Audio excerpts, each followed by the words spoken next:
Welcome to this free video lesson by Talkly.co.uk for IGCSE First Language English. Although, in fairness, if you're doing any form of narrative writing at GCSE level, I think that this could help you too. The topic of today's lesson is how can you use ChatGPT to help you write narratives without cheating? So how can we use it effectively and without getting in trouble? Basically. And to show you this, I'm going to show you how I used ChatGPT to write my story, The Mage's Apprentice, which was in the video lesson that I released last week. So if you want to check out that full-length A-star narrative exemplar, I'll remember to link it somewhere up there. Another heads up, I know that I've been saying this in all my recent video lessons, but I will be doing tutoring full-time online from September 2024.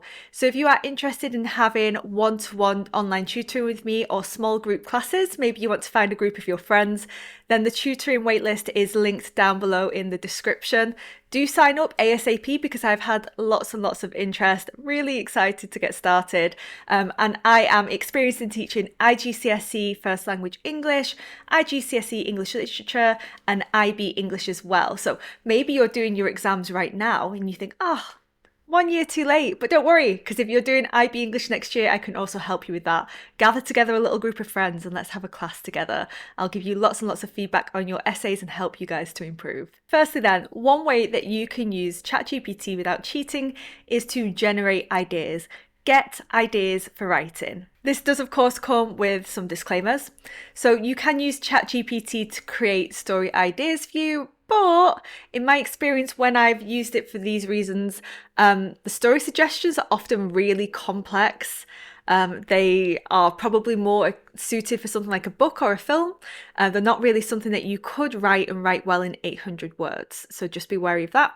And I would say that its suggestions are often quite cheesy and boring, like typical like fairy tale kind of stories. But it can still be a good starting point. You know, if you're stuck, give me some ideas and maybe you'll take little parts of the story suggestions that it gives you. So let's have a look at an example of what it could give you. So I've said, give me some story ideas for a fantasy story about a witch. So you can see here, this is partially where I got The Mage's Apprentice from, the first suggestion, Witch's Apprentice. But its story suggestion was, in a world where magic is feared and persecuted, a young orphan discovers that she possesses innate magical abilities. She seeks out the reclusive witch who is rumoured to live deep in the enchanted forest. The witch reluctantly takes her on as an apprentice, teaching her the ways of magic while they both navigate the dangers of a kingdom that hunts witches. As they delve deeper into the secrets of magic, they uncover a plot that threatens to engulf the entire realm, forcing them to confront their pasts and fight for their future. Could you achieve that in a 1 hour exam or 800 words for your coursework? Probably not. But still, that was enough to give me my story idea, Witch's Apprentice, okay? Mage's Apprentice, that's where I got that from. The Curse of the Witch Queen, The Curse of the Witch Queen, The Witch's Garden, The Witch's Familiar. But again, these story ideas are all quite complicated. So we could say simplify. The story ideas are for a short story. Should have one main character, one problem, and one outcome, achievable in 800 words or less. So let's refine down the prompt and see if it can give us something slightly better. Okay, so we've still got The Witch's Apprentice. Can we make this work with a short story? A young orphan discovers she has magical abilities and seeks out a reclusive witch for guidance. Reluctantly, they take her on as an apprentice. Together, they uncover a plot. It's still the same story. It's just that you've made your prompt shorter. Like, it's literally the same story. It's just that it's in word count shorter, but the idea isn't actually any more simple. No, simplify the idea.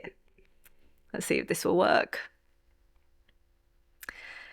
Witch's Apprentice. Young orphan discovers her magical abilities and seeks guidance from a reclusive witch. Together they uncover a plot threatening the kingdom and use magic to stop it. So, yes, as I said, story idea, still far too complicated. It's still the same idea, but at least it gives you a place to start.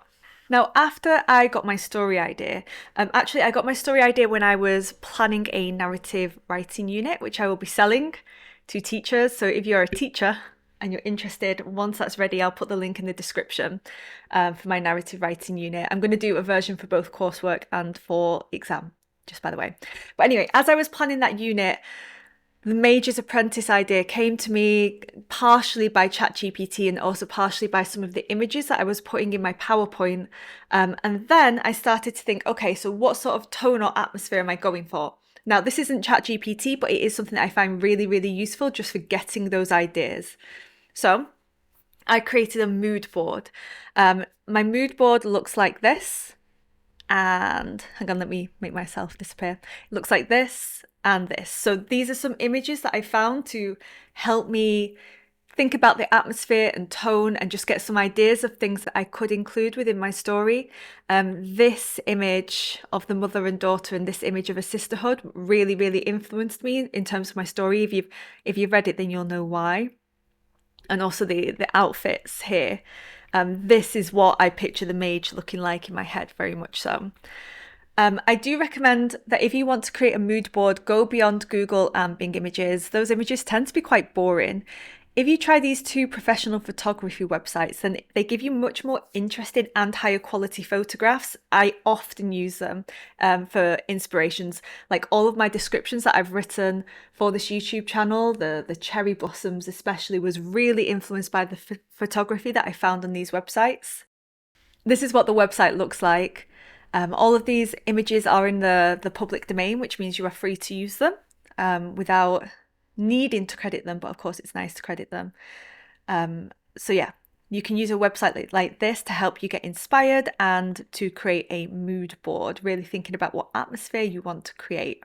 After that, I used ChatGPT to help me create a word board. So a word board is similar to a mood board, but it's basically gathering together vocabulary and phrases that might be useful in your story. It's helping you to consider the tone and atmosphere that you want to create, and maybe some small details that you could include in your story that you hadn't really thought about before. So this is what my word board looks like. And you can see that some of these words made it into the story and some didn't. So arcane made it in and right made it in. Pentagram didn't make it in. Phantasm didn't make it in. So, just because you put these words in your word board doesn't mean that you have to include them, but they all go together for you to think about the atmosphere that you want to create. So here are the original searches that I did on ChatGPT when I was creating my word board. I had a tone in mind, so my prompt was vocabulary or phrases to use in a short story about witches, atmospheric, living in woods, spells, black cat, pumpkins, earthy vibes.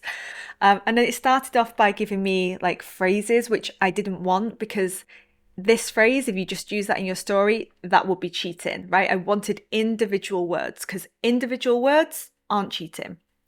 So then I asked it to refrain. I said, no, list of 100 words. And then it did that, but it still was adding details and I didn't want that. And I said, don't define. Okay, and then it started giving me some more words that were useful. So I said 80 more because I didn't pick all of them. Like I liked arcane, I liked ritual, but I didn't like all of them. So then I said 80 more, but it repeated quite a lot of the same phrases. So then I said, single words to use in the story can describe woods, a spell, magical bond between mother and daughter, cobweb, mushrooms, Boo the black cat. That's because I have a friend whose childhood cat was a black cat called Boo. I wanted to include that in the story, but I couldn't really make it fit. So then it gave me some words, but not enough. So I said, give me 100. It gave me some more. Then I said, more. Then it gave me some more. Yes, so that's how I created my word board, and I really do think that was very helpful. It helped me to improve my vocabulary and really think about what I was trying to achieve with the story. Okay, and then let me show you what I did after that. So then I got my kind of vibe. Then I was thinking I need some character names. So I said, give me some name options for witches in a short story, and it suggested these: Morgana Nightshade, Rowan Blackwood. Didn't really like them. So I did change them up later. Here you can see Hexenamen for Frauen because I said to it, give me names of German witches. So I said to it, give me German names for witchy women because I wanted it to have more of a German vibe. I decided by that point. So you can see that I've got very close here. So this is where I got Liesel from. I changed Liesel to Liesel.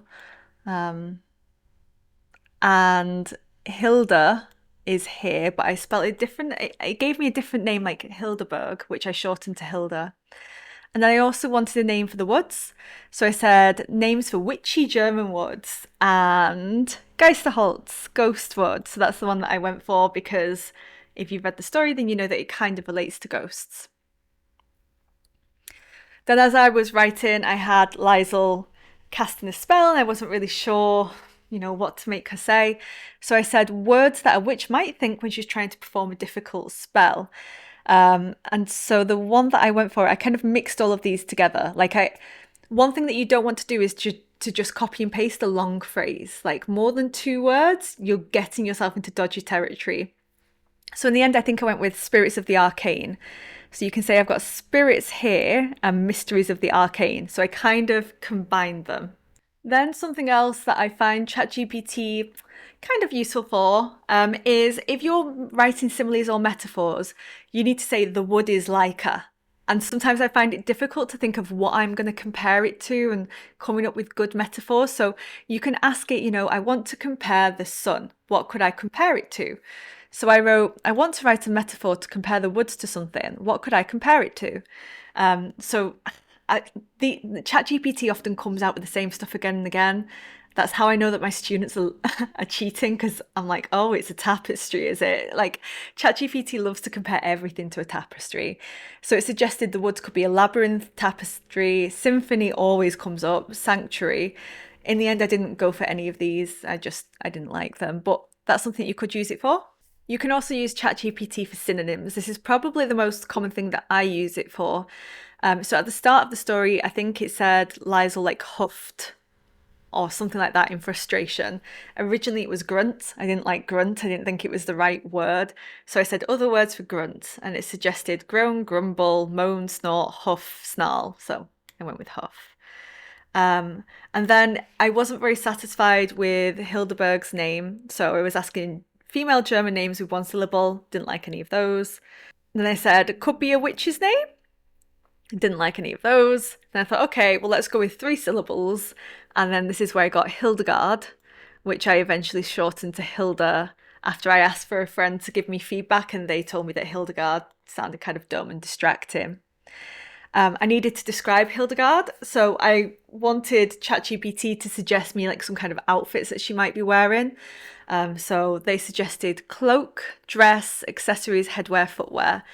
So again, I've not copied any of these. I've just used it to go, okay, I described her, I think, in a cloak of poison ivy, I think, and velvet skirts. So that's where I got that idea from in the story. And then once again, another synonym question. So one useful way to get a really good synonym is to give it the sentence that you're wanting to replace the word in. So I said, better word than titillation. Or maybe it was just wishful thinking, Liesl thought, that Hilda might have some titillation as her last night as mage. Like, that word's just dumb and wrong. But by giving it the sentence, it lets ChatGPT give you the correct word in context rather than just random synonyms. So here it changed it to excitement. I thought, excitement may be amusement. Then it suggested these. And so, yeah, I think I went with amusement in the end. I originally had in the story some simile comparing Hilda's magic as being like a glass of glühwein on a cold winter's night. And that's from here. I got rid of it in the end. So I said hot German drinks because I wanted to compare it. And all of these, like, I thought would sound like stick out a little bit too much. I thought glühwein was the best one because it's common. But again, I asked my friend for feedback and they told me it just reminds them of Christmas and it's not really the right vibe. But I thought it would have been really weird to have like Eierpunsch or heiße Schokolade in the story. So I went with glühwein, got that idea from ChatGPT, but in the end I just got rid of it altogether because I didn't think I pulled it off well.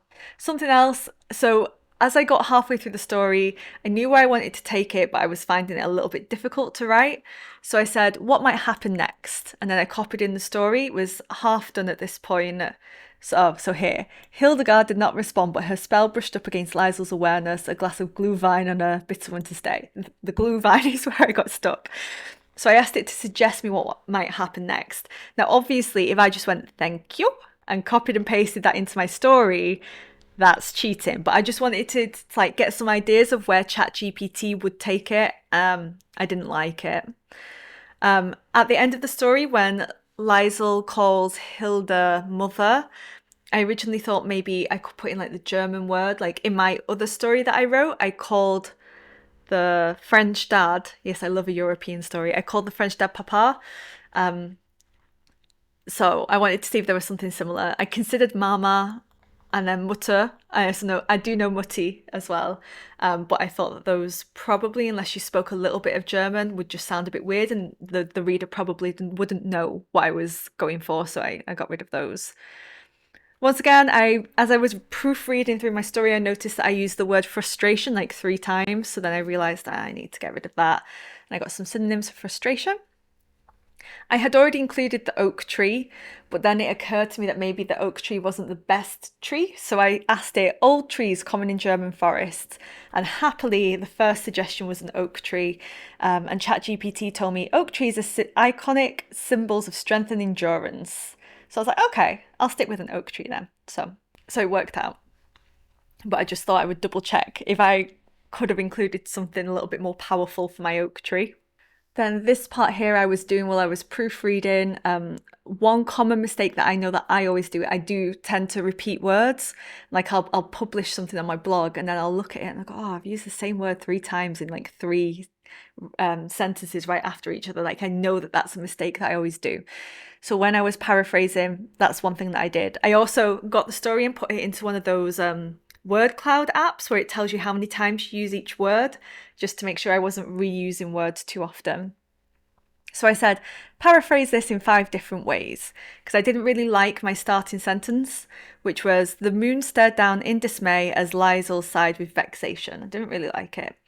Now, if I just copied and pasted this and said thank you very much, that would be cheating. But I was more trying to look at what synonyms I could swap out. And I'd got rid of frustration because I knew that I'd repeated it. I'd changed it with vexation, and then ChatGPT just gave me frustration back again. So I didn't do that. What did I end up with?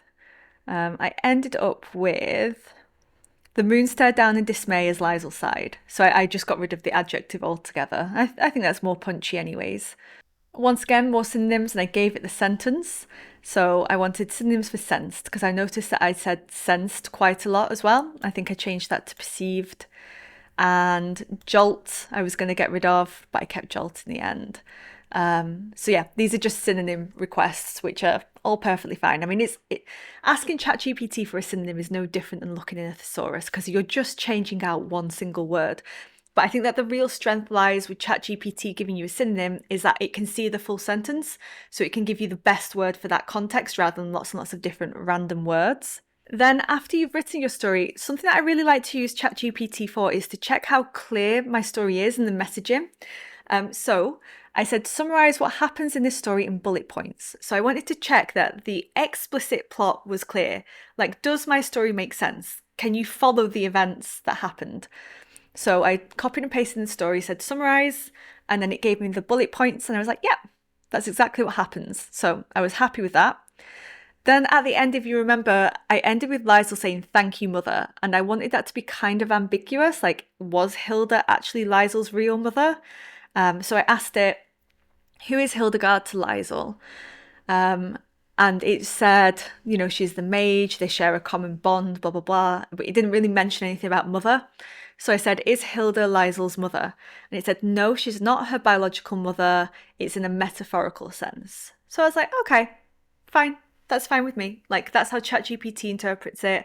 But when I asked my friend to read it, they said, oh, so that's her mum. So I was happy with that kind of ambiguous ending. You can also ask it questions like giving you feedback. Does your story flow well? Does my story flow well? And then it said, yes, it flows well overall. Overall, it's a well-crafted narrative with a satisfying conclusion. And then I said, is there anything that could be improved? So it gave me some advice. So it said about pacing and that Liesel refusing to accept her new role as mage feels abrupt and could have more development. I disagreed with that because I've only got 800 words. Actually, it was 950 words in the end. So I disagreed with that. It said the dialogue could be further refined to feel more natural and authentic, but I wanted their dialogue to feel old-fashioned, arcane, witchy, so I disagreed. So just because ChatGPT is giving you advice doesn't mean that the advice is correct, right? But it's still useful to think about it. Then I said to it, how would you describe the tone of the story? I wanted to check if the words were all creating the picture that I wanted it to create when I was doing my mood board and word board. So ChatGPT says contemplative and mystical. It's got elements of melancholy and hope. That's exactly what I wanted. And then something else really useful, I said to it, what's the central message of the story? Like I wanted to know, did what I wanted to achieve, was it achieved? You know, would the reader take away from that story what I was putting into it as I was writing it? Some of you probably say to your teachers when you're analysing the text, the writer wouldn't think about that, wouldn't it? I do. When I'm writing, I do genuinely try to get across like a lesson or a thought or a feeling or an atmosphere. I genuinely do. So I wanted to see, was I successful? So what's the central message of the story? The central message of the story revolves around themes of acceptance, the cycle of life, and the passing of knowledge and responsibility. It explores the idea that change is inevitable and that each individual has a role to play in the greater scheme. So yeah, embracing one's destiny, interconnectedness of all living things, message of resilience, growth, enduring power of nature. That's exactly what I was trying to achieve. So that let me know that my writing was successful. So then to summarise, what is allowed and what isn't?